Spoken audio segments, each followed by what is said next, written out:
అస్సలు కాదు. There is no any value of your birth.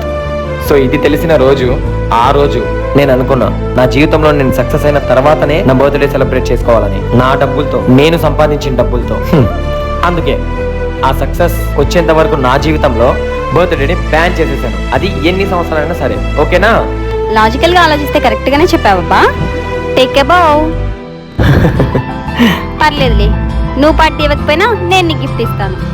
నాకు గిఫ్ట్లు తీసుకోవడం నచ్చదండి. ఇప్పుడు చెప్పు. అంటే ఇప్పటిదాకా నేను ఏ గిఫ్ట్లు తీసుకోలే, బట్ ఇట్లాంటి గిఫ్ట్ నాకు ఎవరు ఇలా వద్దలేనండి. థ్యాంక్ యూ సో మచ్ అండి జెన్నీ గారు. అందుకే నేను టెర్రస్ మీదకి రమ్మన్నా బాబు. ఇప్పుడే కదండి అర్థమైంది మీరు ఎందుకు రమ్మన్నారో. Thank you so much. ఇదిగో ఆవకాయ పచ్చడి. మీరు సూపర్ అండి జెన్నీ గారు, సూపర్.